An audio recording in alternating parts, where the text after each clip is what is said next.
Happy Thursday, everybody. Welcome into the Card Closet. Thanks for joining me.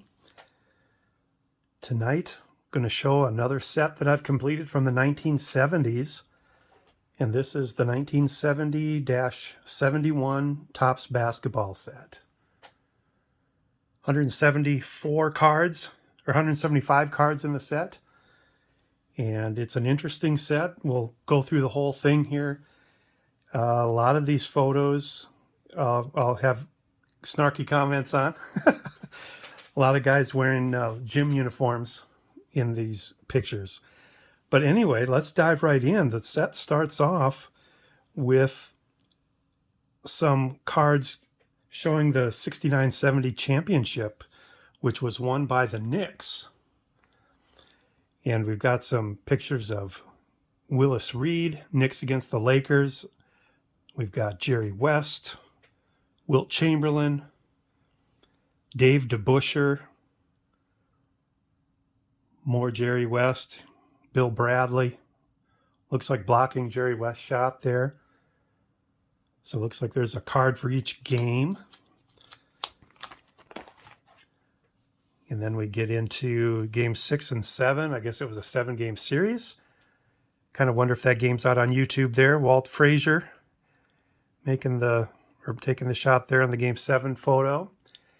Then we get into the cards, and I have them Eastern Conference first, followed by Western Conference, and alphabetical by city name. So starting it off, we have the Baltimore Bullets, who now are known as the Washington Wizards. Gus Johnson was quite the player in his day. If you look up his stats, he was really, really good. Earl the Pearl Monroe, big player for Baltimore. And then, of course, this guy here, Wes Unseld. Then we get into the Celtics. Don Chaney.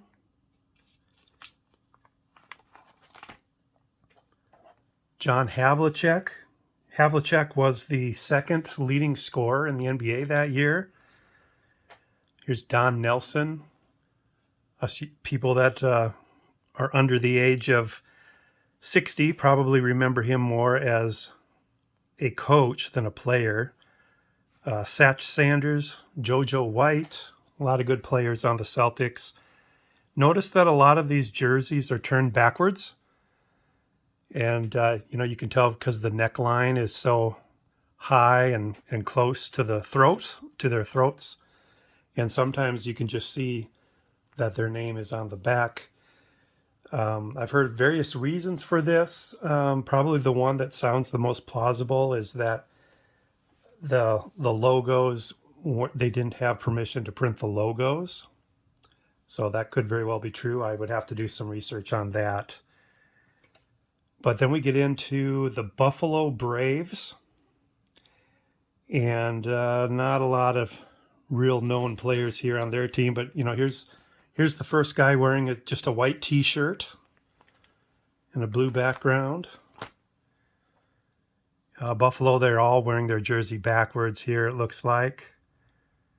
We get into the Cincinnati Royals, now the Sacramento Kings. I believe the Buffalo Braves are now the Los Angeles Clippers after a few moves in between. Cincinnati Royals also had a few stops along the way. They're in Sacramento now. Like I said.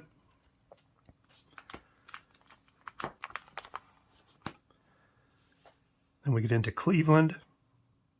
Norm Van Lier here for the Cincinnati Royals was the NBA leader in assists in 1970-71.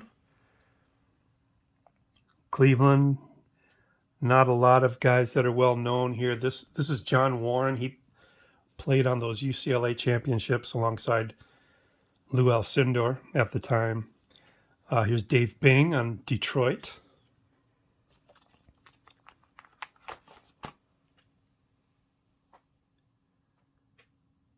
Not much more there for Detroit. Then we get into the Milwaukee Bucks. League MVP, Lou Alcindor. He led the league in scoring, and he was fourth In rebounds, Bob Dandridge had a nice career with the Bucks, later with the Washington Bullets.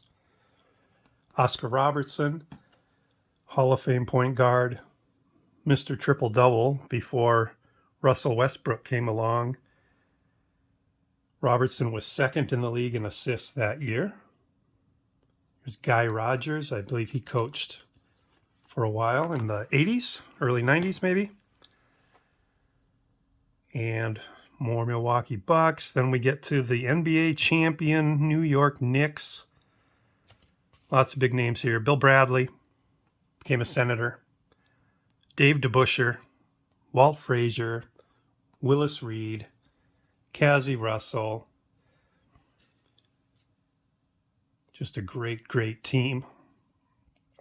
Dave Stallworth there. Philadelphia 76ers, Bill Cunningham, great player. Archie Clark was a good player. I actually won an Archie Clark autographed card on a contest somebody was having on the trading card database. So as soon as I get that, I will show it to you. Hal Greer, great player. Matt Gukas. Then between the leagues, between the conferences, we have the All-Stars. So the Eastern Conference All-Stars, Billy Cunningham, Walt Frazier, John Havlicek, Willis Reed, Oscar Robertson. Here's your scoring leaders, West, Alcindor, Hayes. This is by actual points. Just count up the points. And then they have the scoring leaders, which is by points per game average. And Alcindor and West swap spots. As you can see, rebounding leaders were Elvin Hayes, Wes Unseld, Lou Alcindor. And in assists, we have Wilkins, Frazier, and Haskins. Then we get into the Western Conference, the All-Stars, Elgin Baylor, Connie Hawkins, Lou Hudson, Nate Thurmond, and Jerry West. So Atlanta got Walt Bellamy. He was quite the center. I know that.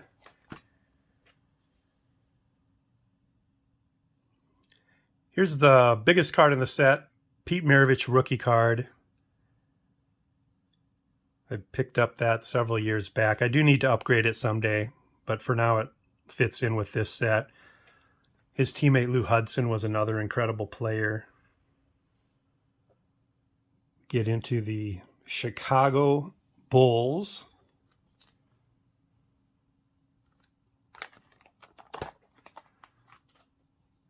Here's Jerry Sloan. Looks like he just got punched in the face and he's fallen backwards from it. And here's the Lakers. We got Elgin Baylor, Hall of Famer. Wilt Chamberlain, Hall of Famer. Jerry West down here. Gail Goodrich. A lot of good players on the Lakers. Gym uniform. T-shirt. Just an interesting way they did their cards. Here he doesn't have his uniform on backwards, but you can't see the Lakers logo. His arm is covering it up. I'm not sure if that's intentional or what. Then we get to Phoenix. And we got some more gym uniforms going on here. Just a black t-shirt and white shorts. Look at this, an orange tank top. Good enough for us. And here's Neil Walk wearing his orange t-shirt. Dressed up for the Topps photo shoot that day. Here's Rick Adelman. Became a great, great coach. Then we get to Portland. And another big rookie card here is Pat Riley. Yes, he was a rookie with Portland. Not the Knicks, like you'd think. And Elvin Hayes, one of the most dominant players in the NBA at this time as well. And another big rookie card here, Hall of Famer Calvin Murphy. See how they airbrushed? It's got to be the logo, the team name, because see how they airbrushed that? That's bad airbrushing. Composer Mike, your bad airbrushing videos, there's a top candidate right there. They don't even make any qualms about it. They just put some pink over it and smeared it. Amazing. All right, then we get into San Diego. Not a lot of great players there. San Francisco, who would become Golden State. We got Jerry Lucas, who shortly after this would become a member of the Knicks and win a championship with them. And Nate Thurmond, very, very strong rebounder. I found that these 6-pocket pages work perfectly for these cards. These cards are taller than your average card. Let me get a card here. So here's a standard card. If you put it up next to these, you can see that these are quite a bit taller. That's why they're called tall boys. Same width, but much taller. So that's why they're called tall boys. And these 6-pocket pages are perfect for them.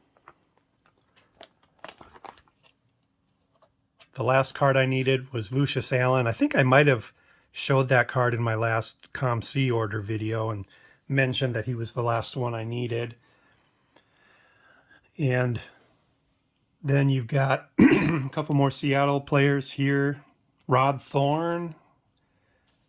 He became deputy commissioner under some of the NBA commissioners, like in the 80s, 90s, 2000s. Len Wilkins, early card of his. And here's Dick Snyder wearing the matching orange t-shirt with black neck trim. And as you can see, I ran out of these 6-pocket pages and I had to use a 4-pocket page to complete the set here. So 2 checklists at the end. And that is the set. Probably my favorite card in the set is the Lou Alcindor. Oop.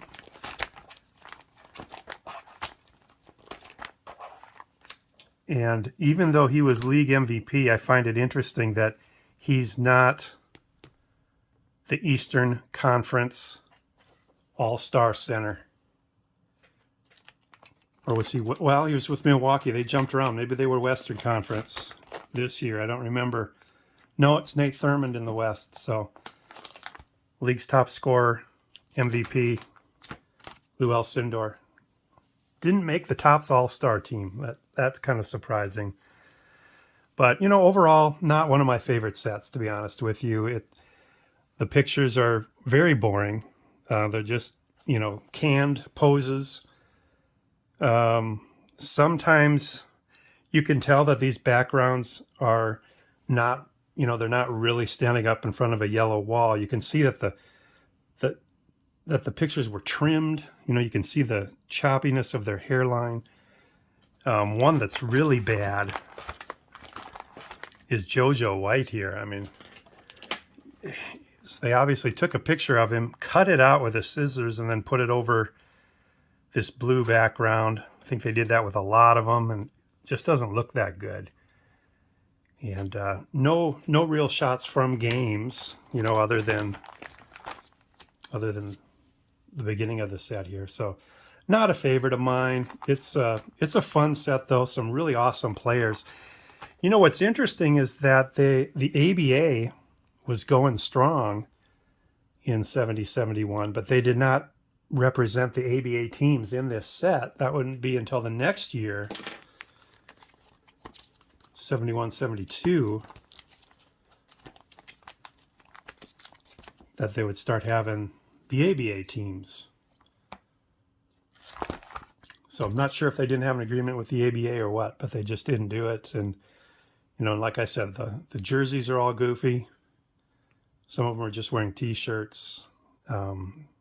Just a very inconsistent look to the poses and what the people are wearing. But like I said, the good things are it's a nice vintage set from 1970-71. It's what we have. And lots of Hall of Famers in it. Lots of good players early on in their careers. Some of whom I remember playing when they were later in their careers. So I think that's part of partly cool too. I do like the design. I like the basketball in the corner with the name and the position and the town. I like that. So let me know what you think in the comments of the set, some of the players, some of the cards, just whatever comes to mind. Let me know. Appreciate you watching. This is the last Topps set, basketball set that I needed to put together. So I'm now complete from 70 to 2010 when they stopped making basketball cards. There is a set the year prior to this, which is 1969. At this point, I'm not going to go after that. 1970 is kind of my breaking point for my long set runs at this time anyway. So thanks for watching. 1970-71 Topps basketball set is in the books.